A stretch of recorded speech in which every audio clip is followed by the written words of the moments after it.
I know that you are struggling with your YouTube channel. I know that you're struggling with motivation. How do I know this? Because I go through the same thing as well.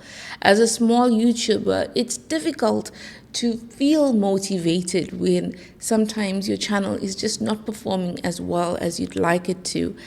The thing is, you aren't alone in feeling demotivated at times. You aren't alone in feeling like you are struggling.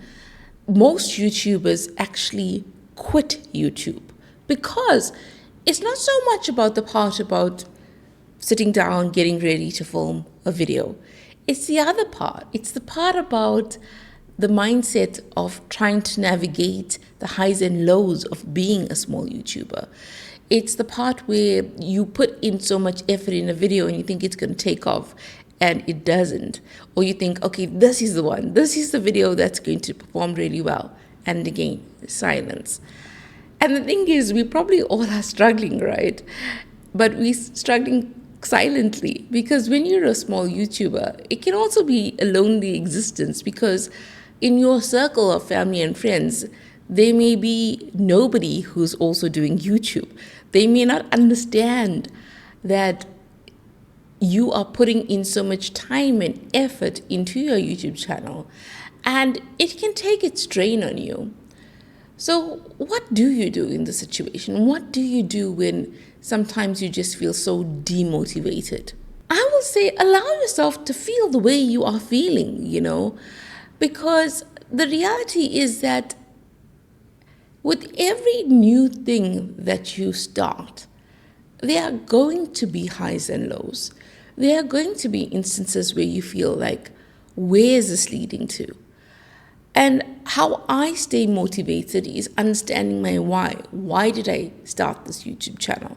This YouTube channel is all about YouTube's highs and lows, growth, successes, failures, etc. And I started it because I felt like I wanted to share what I'm learning with other people. And I wanted to also get over my imposter syndrome of feeling that, am I in the right space to create this YouTube channel when I'm not an expert? And what I have learned from being a small YouTuber is that you put yourself out there, right, on this platform. And yes, you are open to judgment. You're open to so many possible negative aspects of YouTube. But you're also open to so many positive aspects, like seeing how something so small grows over time, seeing how you connect with your audience, seeing how you build community. So you have to ask yourself, why did you start your YouTube channel? What do you want from your YouTube channel? And remember, sometimes our channels may change over time. If we are always equating our value to the number of views, if our views are high, then our value is great. If our views are low, then we feel crappy. If we always equate our value to our views, then we are doing ourselves such a disservice. Because at the end of the day, yes, YouTube is something that you want. You want your channel to grow. You want to get the 1,000 subscribers, okay, and the watch hours, the 4,000 watch hours to get monetized. You want all of that. But at the same time, we shouldn't be so hard on ourselves.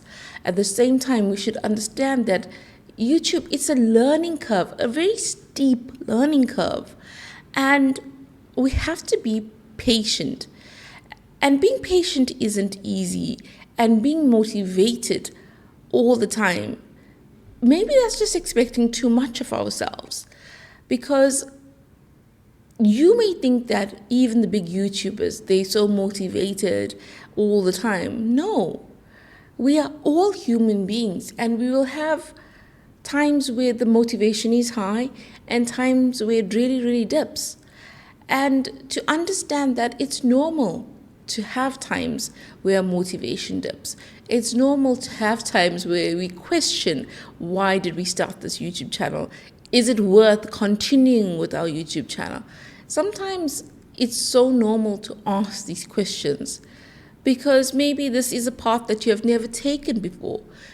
You would have started other projects in your life, and YouTube is just so different from anything else that you've embarked on. So yes, the struggle is real, okay? Being a small YouTuber, the struggle is real. We are all facing very similar feelings around content creation, around the lack of growth at times on this platform. And we are also facing similar feelings around how do we actually keep going, especially in the times where we are so demotivated. And I think that that's why you have to also enjoy the process. And I'm not saying you're going to enjoy the process all the time. The sitting down, filming content like I am right now, talking on camera. You won't fully enjoy every single aspect 100% of the time. But if you fall in love with the process, if you fall in love with the process of getting more confident on camera, if you fall in love with the process of learning how to be more confident, not just as a speaker, but be more confident as a person, then you start seeing YouTube not just simply as you having a YouTube channel, but you start seeing it as almost a life lesson for yourself, because it's teaching you so much about you as a person. And for me, sometimes I think, okay, well, what if this channel fails? What then? Because I'm actually trying to do this full time. And so, yes, the pressure is on to make this channel successful, however I deem success to be. But then I also think, you know what, if this channel does fail, okay, I gave it a chance. I tried. I learned so many things along the way. So sometimes we also have to think, okay, worst case scenario, okay? What if your YouTube channel does fail? Does that mean it's the end of the world? No, it does not. It does mean that it taught you many things. Absolutely.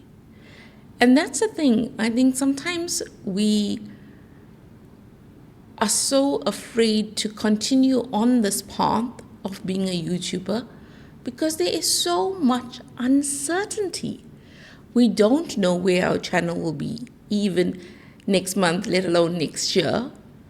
And normally, we can establish a certain understanding of what our next steps are in life, right? With work, with family, etc. You can kind of foresee where you're going to be. But with YouTube, there's so many aspects of it which you are still learning to navigate that you can't really project too much into the future just yet. And I think this is why a lot of people quit YouTube like 6 months, 8 months down the line, because they realize that not only does it take a great deal of time, but it can also often take a great deal of mental strain. And that's why I think mindset is so important. I would say for the most part, having a positive mindset about your YouTube channel is so important, because if we are going to consistently put ourselves out there on YouTube and consistently aim to improve every video that we upload, we have to have the mindset of, if some videos don't take off, that's okay. I'm going to keep at it. I'm going to establish why this video did not work well, and I'm going to keep moving forward. And I think that's a life lesson as well, that if things aren't working that well, understand why it's not working well, and then move forward. So even though I am an optimist, I will say that, when you are feeling crappy about your YouTube channel, sometimes we need to allow ourselves to feel the way we feel and not just block it out or dismiss it. Sometimes, like with anything in life, you'll have crappy days, crappy moments. Sometimes it may last longer than you wish, but that's okay, because, it won't always be crappy. So let me know, how do you cope when you are sometimes struggling with your YouTube channel and struggling with motivation? My name is Kish, and my channel is all about YouTube, the highs and lows of being a small YouTuber. I also created a video about how sometimes we may not feel confident to be on camera. So watch that next and have a stunning week. Whether your YouTube channel is doing well or not doing well, still have a stunning week because life is more than just YouTube.